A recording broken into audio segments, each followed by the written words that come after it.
Hello, everyone. Welcome back to the Record Store Podcast. My name is Christina, and this podcast is where I talk about a favorite album of mine far too long. Um, yes, it feels like it's been a while, but it really hasn't. It is the first episode I'm recording back in my college apartment, and first week of classes, and it's been quite the whirlwind and quite a long time trying to adjust back to being a college student rather than being on like a month of break. Right. So I figured today, since I couldn't really like spend a lot of my time thinking about the podcast because I've been too wrapped up thinking about, school and stuff, I figured I would just talk about an album that I'm very well acquainted with, so I didn't have to do like too extensive research because I do, in fact, do research for it. Um, so, you know, y'all seen my icon for this channel. It is the Cars album cover. It is their album that they named after the band name Cars. Uh, Not Pixar Cars. No Lightning McQueen up in here. So I was figuring, let's just talk about that album. Let's come like all the way around. So let's talk about it. I kind of want to talk about like the origins of the band, especially since um, like the Cars is such a weird name, so I was kind of confused with that. So before the Cars, members of the band performed together in several different groups. Rick Ocasek and Benjamin Orr, who Rick Ocasek plays rhythm guitar and Benjamin Orr plays bass guitar, but then they split vocals, so they're both like singers of the band. But Rick Ocasek is more of like was more of the front band, I should say. Most of them are dead, which is really sad. Richard and the Rabbits. They had a band named Richard and the Rabbits. Okay. Um, Found more people. How'd they get the name? Became the Cars, a name suggested by Robinson, whose sense of fashion had a strong influence on the band's image. David Robinson. Okay, was that like that's the drummer, right? Yes, okay. Okay, I was just curious. They have had many albums. The Cars, Candio, Panorama, Shake It Up, Heartbeat City, Door to Door, Move Like This was their reunion album and the last album that they did because Benjamin Orr died, and it's pretty sad. He died in 2000, and then Rick Ocasek died in 2019, and I remember exactly where I was. I was in my first dorm, and I was like, no way, and I was like actually kind of like distraught by this because I would say that the Cars is my favorite band. I'm really hesitant to say like favorite band because I love so many different bands from so many different genres for so many different reasons, right? But I would say that the Cars, was there for me in a time that I needed it. When I was 14, I was really going through like some bad mental health, right? Like that was the year I think I figured out that I had like some sort of anxiety disorder. I've been since diagnosed. I didn't think we would get too big into this. Shut the fuck up, phone. Sorry. I'm trying to have a serious conversation here. Anyways, so because I would have panic attacks every night, and so what I would do like every night the summer of 2015, it's summer of 2016. I was 15. Okay, I was 15 when I figured this all out. Sorry if you guys can hear my heater. I have one of the vents is like directly in my room. Anyways, and so I kind of like I would listen to them every single night, and they always just put me in such a good mood.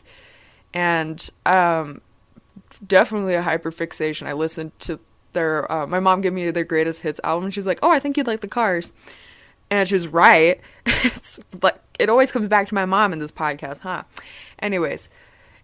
And she was right, and I listened to it just over and over and over again. And I'm sure that CD, I have it with me in my apartment. I just don't want to go get it right now. I'm sure that CD is like really damaged at this point, just because I've played it so many times. And yeah, so we're gonna talk about their debut album.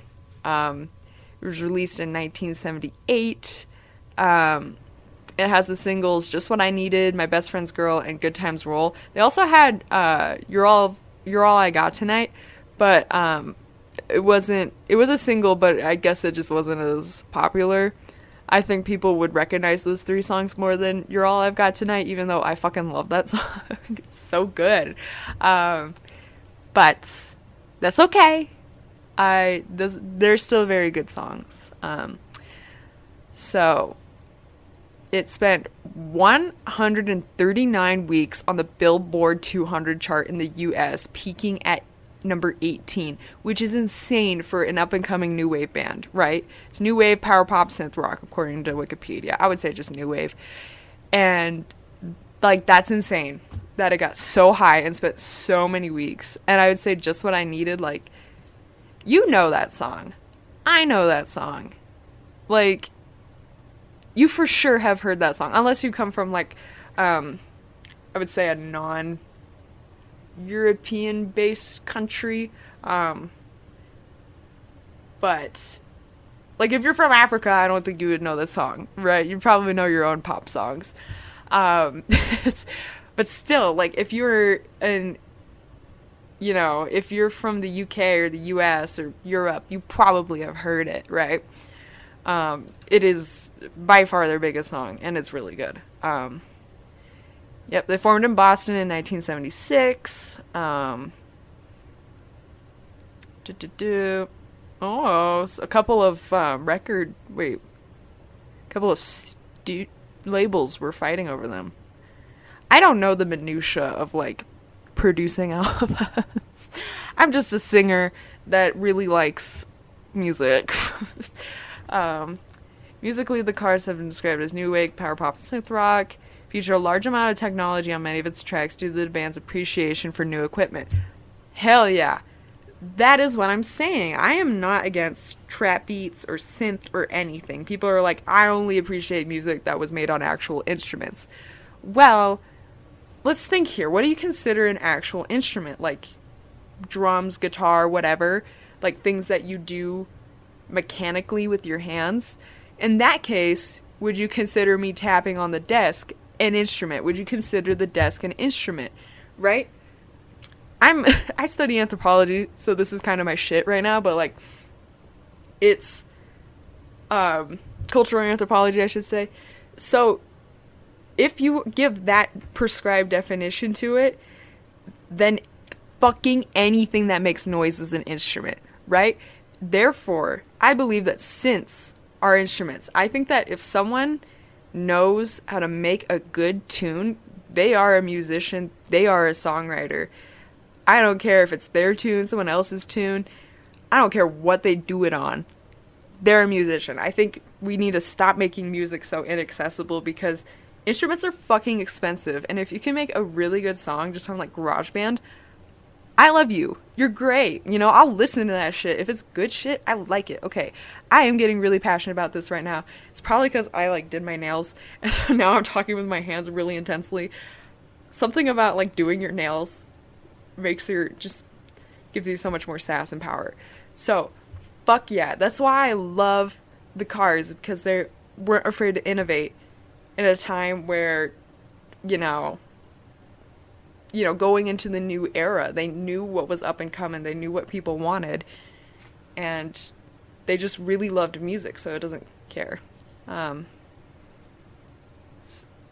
We'd always get the latest stuff from music stores, even if it would be obsolete in 2 months. It reached the point where I'd have 10 or 12 foot switches to hit during a short set. That's awesome. Like, they really care about, like, innovation and looking towards the future, which I think some people... That's why some bands just really fall into obscurity and haven't made music into a long time. That's why we get reunion tours all the time. Like, I love Fleetwood Mac. We did an episode on Fleetwood Mac, But, like... have they really made new music? I think if Ben Orr hadn't died so young, I think they would still be making music, um, like in the 21st century. They did technically, but you know, it's not the same. um, the album is also notable for frontman Rick Ocasek's use of irony and sarcasm. Yeah, "You're All I've Got Tonight." That is the sassiest song I've ever like listened to. It's like, "You're fucking ugly, but I don't care. We're gonna have sex." I'm asexual. I don't understand people like that, but you do you, babe. Keyboardist Grey Hawk said, quote, "There was definitely a little self-conscious irony in there. We started out wanting to be electric and straight ahead rock, and it kind of turned into an artier kind of thing. Artier. Oh, okay. I was like, is this a French word? I'm stupid. Okay. The cover model was Natalia Medvedeva. I'm saying that so wrong. She's a Russian-born model, singer, writer, and journalist. Good for her! And like many of the Cars albums cover, the cover for the Cars was designed by the record company rather than drummer David Robinson. David Robinson, I think, I love the Cars albums covers. It's very much, I can see why people don't like it. It's very much kind of like showing off women and womanly figures, right? And I can see why that makes people uncomfortable. But personally, I like it because it's not like tasteless. It seems like it genuinely like appreciates a woman's figure. Do you know what I mean? Like Candio. Yeah, maybe it's a little sex sells, you know? Panorama, it was just like a cool racing flag. Sorry, I'm looking at it now. Shake It Up, I like because it's like a girl with like the little shaker thing that you do for like malts, and she's smiling and it's cute. Heartbeat City, that one's more artsy fartsy. That one's kind of cool. Door to Door, I'm not keen on Door to Door. There's not much like really good songs on Door to Door. Only You Are the Girl I really like. I'm sorry. Move Like This. That one's just them. Yeah, most of the time it's like women on there, but I think I like them. I think they're kind of cute. David Robinson said in a review that he had designed a very different cover album for the Cars that would cost $80 to design.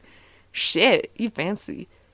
He continued, "I remember the price exactly. It was completely finished and everything, but it was a little more bizarre than the cover that they had in mind, so they changed some of it because of copyright problems and put it as the inner sleeve. But I think that way was more how we envisioned who we were then. The cover was not well liked by the members of the band, however." Robinson said, quote, "I thought that when the Electra came out, it was way too slick. The pictures of us I didn't like." Guitar Elliot Easton expressed his like for, quote, "that big grinning face," saying, "Man, I got tired of that cover." Damn, now I feel kind of bad that it's my icon. Oh well. I'm sorry. I feel like they won't know. Let's see. Eckerd also ranked number 4 on Billboard's Top Albums of the Year chart for 1979. Hell yeah. I gotta drink water.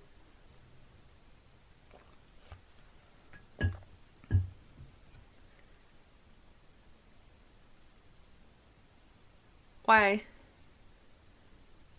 Why does Wikipedia lie? Sorry, it says that You're All I've Got Tonight was a single, but then it says it's not a single. It was just a single album. It got radio favorite. Like, You're All I Got Tonight, Bye Bye Love, and Moving in Stereo became radio favorites. Which I can see. I thought Moving in Stereo would be a single because it's pretty popular. It was in, was it Fast Times at Ridgemont High? That movie. It's got the guy that plays the stepdad and the Santa Claus. Fuck, that's all I know. That's all I know. Okay. Album was well received. Rolling Stones liked it. Ooh, it's in Colin Larkin's all-time top 1,000 albums at number 384, and Rolling Stone ranked the car at number 282 and 500 greatest albums of all time. It was also in the 2012 and 2020 updates of the list. Damn, it's still relevant in 2020. Good for them. Um, all tracks were written by Rick Ocasek, which is insane. He has a real ear for like rhythm and stuff, except where noted. So it's interesting because on side one, it seems like it's all Ocasek and one song that was sung by Benjamin Orr in terms of vocals. Is what I'm saying. Then on the other side, it's all Orr except for Ocasek. I will say that Ocasek has more of like stylized voice. He definitely cares more about like intonation and sort of being on the beat rather than like more technical voice stuff, like making a round sound or whatever. And I like that. Like as a singer, I don't think we all should sound like opera singers. Some people would disagree with that. But I think if like the style that you're singing in fits with your voice and fits with the song that you're trying to sing, like who cares? I will say though, like in modern pop songs, I hate that little like moaning like accent that a lot of female singers do. Oh, it bothers me so bad. Just because I think the song would be way better if you stop moaning. Yeah. Also, it's kind of weird. The first 3 tracks of the album are all the same length. I don't know how vinyls work, but that's kind of interesting. So, the album starts out with Good Times Roll, sung by Ocasek. My Best Friend's Girl, Ocasek. Just What I Needed was Benjamin Orr. I'm in Touch with Your World, Ocasek. Don't Just Stop, Ocasek. Girl I've Got Tonight, Ocasek. Bye Bye Love, or Moving the Stereo, or, but that song was also written by Greg Hawkes and Ocasek, and Greg Hawkes was, what did he play? He's the keyboardist. Yeah, that's a pretty keyboard heavy song, that makes sense. And All Mixed Up was also by Orr. And I like how Moving and Stereo and All Mixed Up lead right into each other. And I hate it when they're split up on my playlist. I don't like it. I want the girls to stay together because it's really cool how they move in together, and I think it makes for a very emotional experience for me. Yeah, and I also listened to Moving in Stereo and All Mixed Up. I remember this. I would listen to that song a lot junior year of high school, and I could not tell you why. So these songs are always there for me. I just hit my nails on my chair. Phone? My phone is being obnoxious. I'm sorry, y'all. I'm gonna have to silence it. Sorry about that. Yeah, Ocasek did lead vocals, rhythm guitar. Elliot Easton, lead guitar, backing vocals. Greg Hawkes, keyboards, percussion, saxophone, backing vocals. Benjamin Orr, lead vocals, bass. David Robinson, drums, percussion. Syndrums? Backing vocals? What the fuck is a syndrum? Electronic drum? What does it sound like? Wait. I am so curious. Y'all, we are gonna listen to some syndrome together.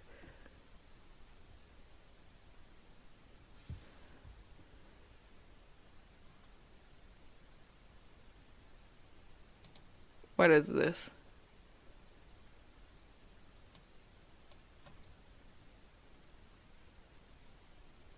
Okay, don't give us this bullshit.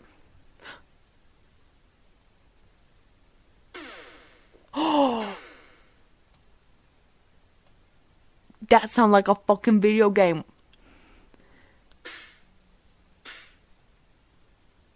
I don't like that one as much. Sorry if this is really loud.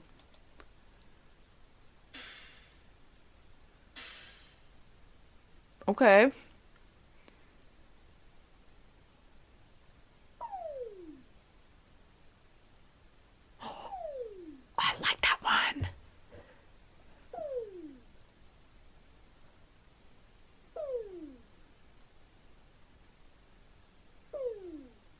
This is cool.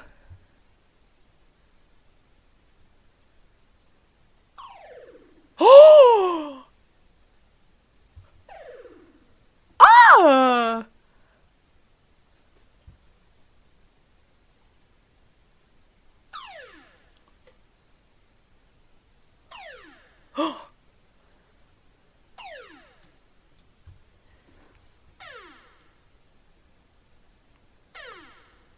Oh, this is cool. Alien toms. Okay, okay.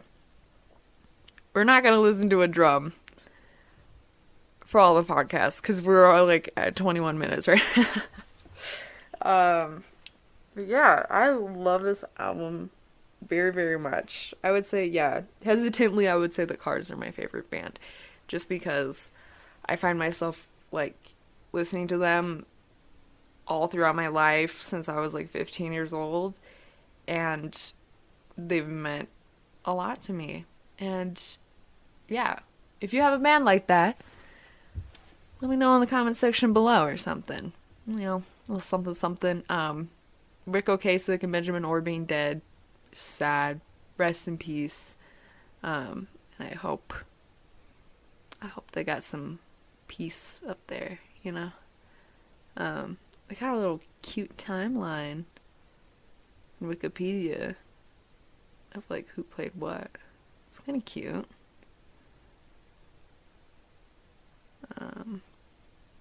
Who is Todd Rundgren?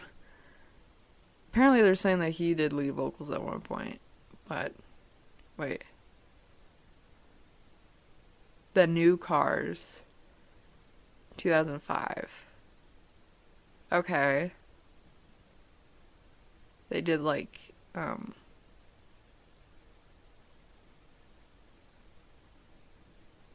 sorry, I'm looking at this. So they did like classic car songs and then like new songs. I don't know shit about the New Cars. The band just disbanded in 1988.